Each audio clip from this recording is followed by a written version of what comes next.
स्वागत छ हाम्रो यस भिडियोमा। तपाईहरुको लागि लिएर आएको छु युनिट 3 बाट जुन च्याप्टर रहेको छ शेयर फर फ्युचर, त्यसको लङ क्वेशन सेकेन्ड नम्बर लिएर आएको छु। बी लिमिटेड एउटा कम्पनी जसले त्यहाँ रजिस्टर भएछ with one the authorise capital of share 1 lakh equity share, जस्तै 1 लाख त्यसमा त्यसको कम्पनीमा रजिस्टर भएछ शेयरहरु।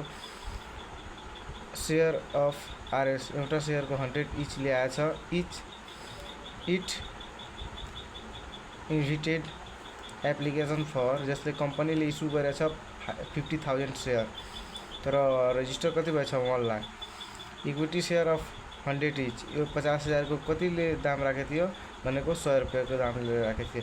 Each payable is the under एप्लिकेसनको बेला भने अन एप्लिकेसनको बेला मागेको छ 20 रुपैयाँ, अलटमेन्टको बेला मागेको छ 40 रुपैयाँ र फर्स्ट एन्ड फाइनल कलको मागेको छ 40 रुपैयाँ। यसले के भन्छ, applications we received on for 1 lakh share, the allotment was made as flow to the application of 20,000 share, जस्तै 20,000 शेयर जुन छ यसलाई नील भनेछ। नीलको अर्थ भयो यो कम्पनीले रिजेक्ट गरेछ, यसलाई एउटा पनि शेयर दिएको छैन। To the application of 20,000 share, यो भनेको फुलै पेड गरेछ, यसलाई पुरै शेयर दिएछ। To the application of the remaining share भनेको 50%, यसलाई 50% शेयर दिएछ, यसलाई 50% दिएछ। र यसलाई के भनेछ, यो जुन 30,000 शेयर हुन्छ 20,000 त्यसलाई दियो, 30,000 शेयर हुन्छ यसलाई केमा राखेछ, यसको अलटमेन्टको जुन हुन्छ नि, अलटमेन्टको बेला जुन पैसा तिर्छ त्यसलाई कति रुपैयाँ भनेको 20 रुपैयाँ यसलाई तिर्नु पर्दैन। 50% यसको तिरिसकेको छ। 50% तिरिसकेपछि भने अहिले कति तिर्नुपर्छ, यसलाई अलटमेन्टको बेला 20 रुपैयाँ तिर्नुपर्छ। यो जुन 30,000 थियो यो कति थाउजन्ड हुनु पर्थ्यो 60,000, तर 50,000 दिएछ। 50,000 के गरेछ, यसलाई 30,000 दिएछ 50% को दरले। 50% भनेको यसले राखिसकेको छ कुन बेलाको लागि, अलटमेन्टको बेलाको लागि राखिसकेको छ।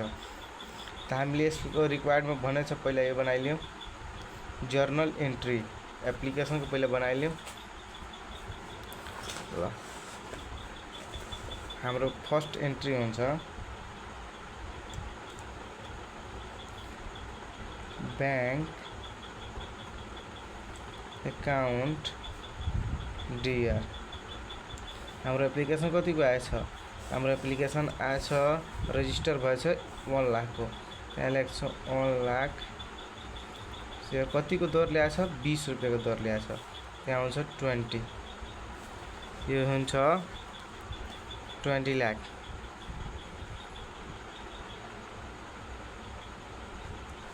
टू इक्विटी शेयर एप्लिकेसन के को बेला आएछ, एप्लिकेसन को बेला आएछ। To equity share application account हुन्छ, यो पनि हुन्छ 20 lakh.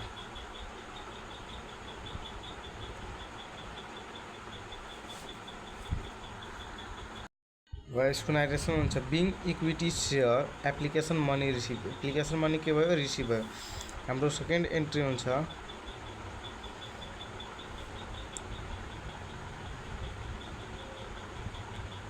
Equity share application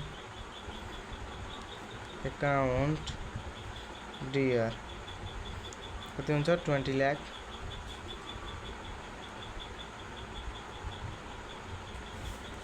two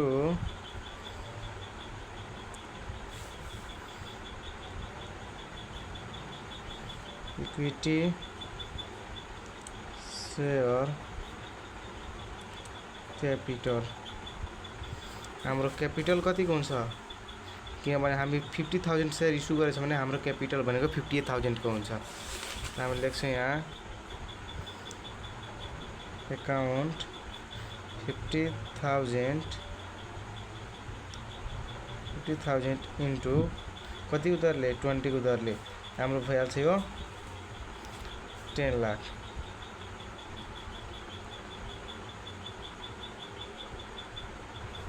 to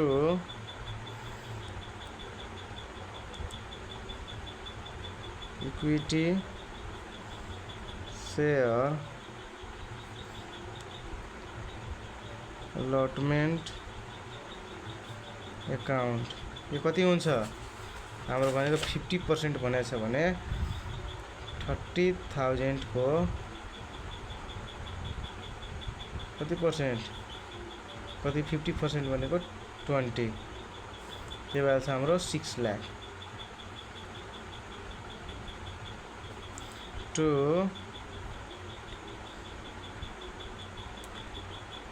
bank account त्यो बैंक एकाउंट भनेको हाम्रो जुन रिजेक्ट गरे थियो हामीले आफू राखे थिएन तिनीहरुको शेयर त तिनीहरुको पैसा के गर्नु पर्छ तिनीहरुको ट्रान्सफर गरिदिनु पर्छ। हाम्रो के हुन्छ 20,000 कतिको दरले पैसा थियो 20 को दरले आएको थियो भन्छ 4 लाख।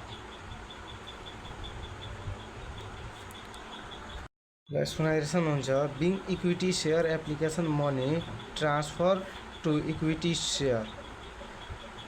शेयर क्यापिटल किनभने हामीले जुन एप्लिकेसन गरेका छौं अब एप्लिकेसनको पैसा तिरिसकेको छ भने किनभने त्यसलाई अब त्यसको शेयरको मालिक त बनाउनु पर्छ त्यसैले हामीले केमा ट्रान्सफर गर्छ शेयर क्यापिटलमा। फेरि भन्छ share अलॉटमेन्ट and balance is refund अरु जनालाई कति शेयर अलॉटमेन्टमा गरेछ र अरु बैलेन्स के गरेछ रिफन्ड गरेछ तिनीहरुलाई वापस पठाएछ। हाम्रो थर्ड एन्ट्री हुन्छ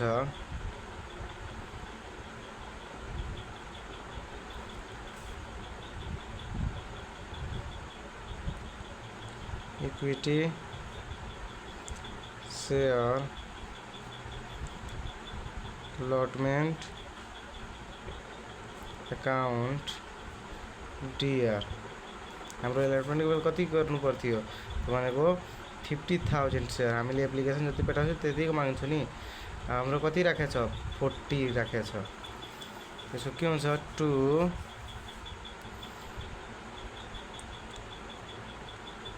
इक्विटी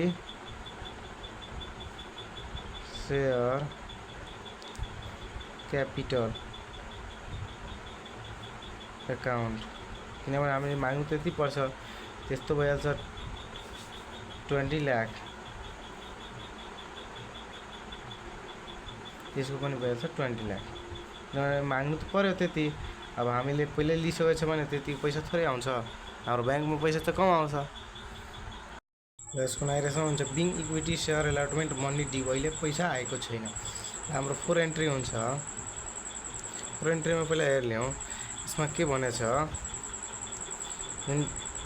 4 एन्ट्रीमा आउँछ अलॉटमेन्ट त्यो अलॉटमेन्ट काममा त 20 रुपैयाँ पहिले पाइसकेको छ त जसमा के छ एउटा व्यक्ति छ जसले 1000 शेयर किनेको छ त्यसले अलॉटमेन्ट 1000 शेयर किनेको छ त्यसमा 500 शेयर को पैसा फेल गरेछ फेल टु पे त्यो अलॉटमेन्ट एन्ड कॉल मनी कति दिएछ त्यो अलॉटमेन्ट र कॉल मनी को पैसा दिए छैन तर 50% त्यसले पहिले पेड गरिदिएछ र के गरेछ 500 शेयर को त्यो 50% अलॉटमेन्ट र फर्स्ट कॉल को बेला त्यसले तिरेको छैन भनेको अलॉटमेन्ट को बेला त 50% तिरिसकेको छ भनेको हामीले त 500 को 20 रुपैयाँ बाँकी छ नि हाम्रो पैसा के आउँछ बैंक अकाउंट डियर हाम्रो पहिला त हामी कति लिइसकेका छौं 6 लाख लेखिसकेका छौं हाम्रो आउने कति थियो 20 लाख त 20 लाखमा 6 लाख गइसक्यो भने भयो 40 लाख 40 लाख त्यसमा हुन्छ हाम्रो कॉल्स इन एरिया यो कति छ यसो 500 into 20 त्यो भनेको हाम्रो कति भयो 10,000 कति भयो 10,000 त्यहाँ के हुन्छ माइनस 10,000 तपाई यस्तो गर्दिनुस् या यसको शेयर यति 50,000 सेयर छ भने यसलाई 49,500 सेयर गरिदियो भने यति रेट राख्यो भने यति आउँछ। त्यो कति भइहाल्छ 30,90,000 आउँछ यो। टु हाम्रो पैसा कति आउनु थियो त 40 लाख आउनु थियो त टु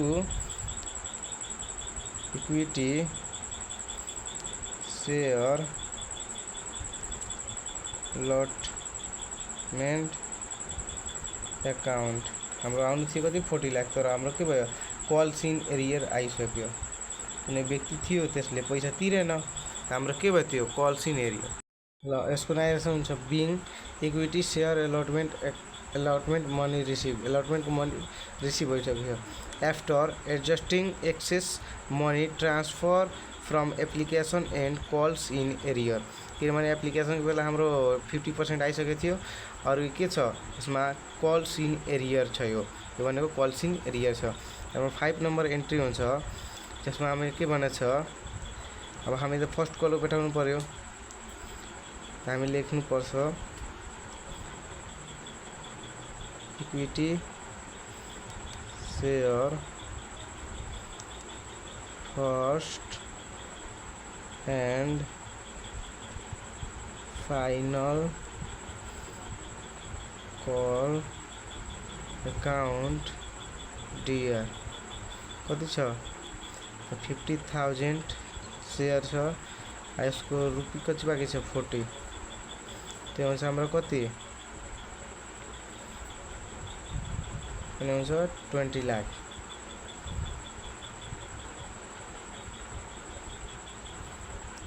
टु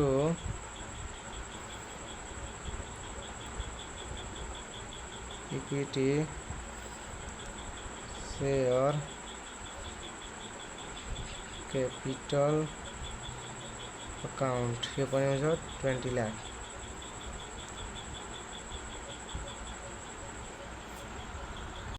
यसको नाइरेसन हुन्छ being equity share first and final calls money due. अब हाम्रो जुन 6 नंबर एंट्री हुन्छ, 6 नंबर जुन हुन्छ त हाम्रो के हुन्छ, हाम्रो पैसा त आउँछ तर हाम्रो कति पैसा आउँछ, यो जुन फर्स्टमा जसले दिए छैन अलॉटमेंटको बेला दिए छैन भने यो त फर्स्ट कल र फाइनल कलको बेला पनि दिए छैन, त हामीले के हुन्छ हामीले यस्तै बनाइदिनु पर्यो बैंक अकाउंट डिआर के हुन्छ कॉल्स इन एरियर के हुन्छ 500 शेयर इंटू 40 किनभने 40 मागेको छ भएछ 20,000 त्यसो के हुन्छ 50,000 हैन भएछ 20 लाख माइनस 20,000 भएछ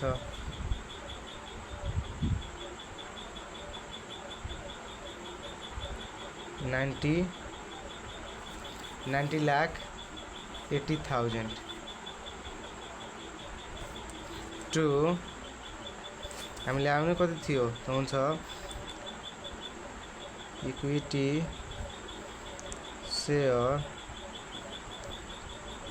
first and final calls account हाम्रो आउनु कति थियो 20 लाख आउनु थियो, तर आयो कति हाम्रो आयो 90,80,000 20,000 के भयो हाम्रो कॉल्स इन एरियर। सही नाइरेसन हुन्छ being equity share first and final calls money receive on after adjusting calls in arrear. हाम्रो बनाउन के बनाउँछ फेरि फर फ्यूचर अकाउंट बनाउनु भनेछ, फर फ्यूचर बनाउनु भनेछ। हाम्रो जुन 7 नंबर एंट्री हुन्छ 7 नम्बर एन्ट्रीमा के हुन्छ, पहिला यसमा के हुन्छ, इक्विटी सेयर क्यापिटल एकाउन्ट, यसमा डिआर हुन्छ। त हाम्रो क्यापिटल कतिको थियो, यसमा के हुन्छ, जतिको क्यापिटल जस्तै कतिको थियो 500 सेयर इन्टु 100 को हुन्छ। हाम्रो क्यापिटल कति जहिले पनि कतिको हुन्छ, 100 को हुन्छ। त्यो कति भइहाल्छ, 5 लाख होइन 50,000 हुन्छ। 50,000 कति भइहाल्छ, 50,000। हाम्रो के हुन्छ, 2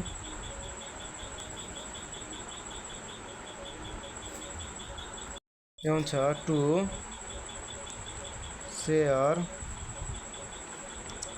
फर फ्युचर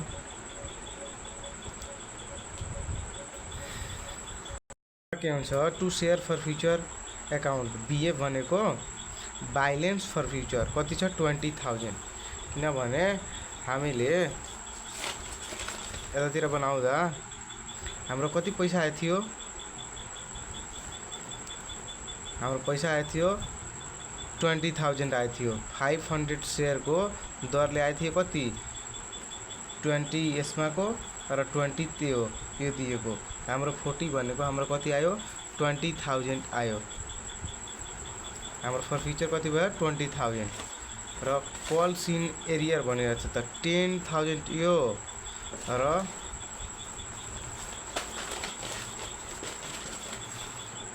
20,000 यो, त्यो कति भयो, 30,000।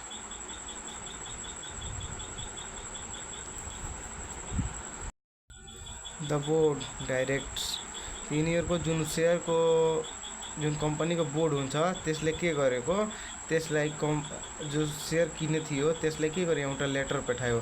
तर त्यो केही पनि रिस्पोन्स गरेन भने forfeited share were reissue at RS 90 rupees and fully paid. के गर्यो, रिइस्यु गरिदियो, कम्पनीले के गर्यो, बेचिदियो। फेरि त्यो जति सेयर 500 सेयरलाई के गर्यो, फेरि रिइस्यु गर्यो। त रिइस्युमा के हुन्छ, रिइस्युमा भनेको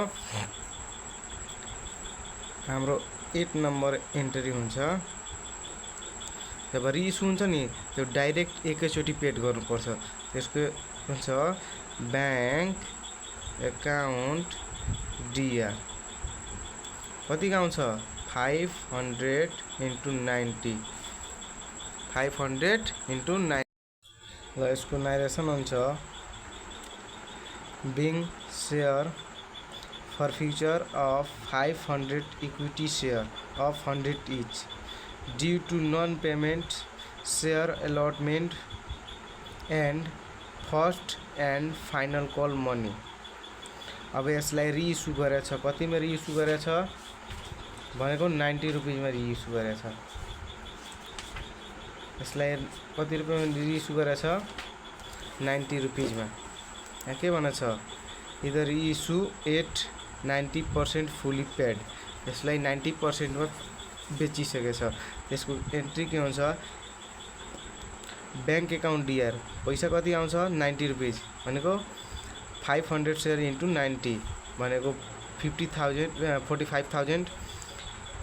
share for future account DR भनेको 500 सेयर इन्टु 10 भनेको 5,000। 2 सेयर क्यापिटल, अब यसलाई क्यापिटल एकाउन्ट भनेको एकैचोटि बेच्ने हो। त्यहाँदेखिको 500 सेयर इन्टु 100 भनेको भइहाल्छ 50,000।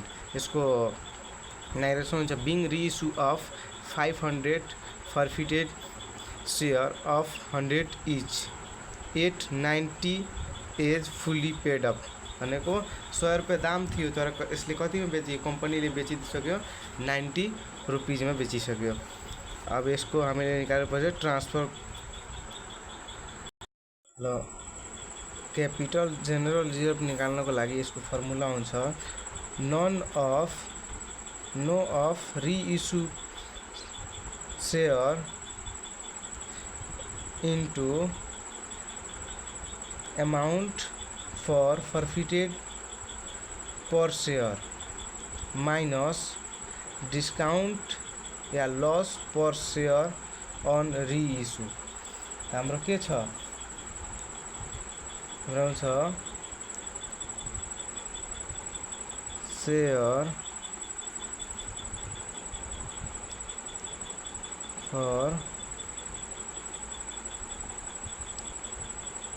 For future account DR. अरू के छ, के हुन्छ 20,000 हाम्रो किनभने फर फ्यूचरमा 20,000 थियो र माइनस 5,000 भनेको हामीले के गरेका छौँ, फर फ्यूचर गरेको छ हामीले लसमा रिइस्यु गरेका छौँ। लसमा रिइस्यु गरेको छ भने हाम्रो 5,000 घटिहाल्छ। हाम्रो के हुन्छ यहाँ 50,000, यहाँ लेख्छ टु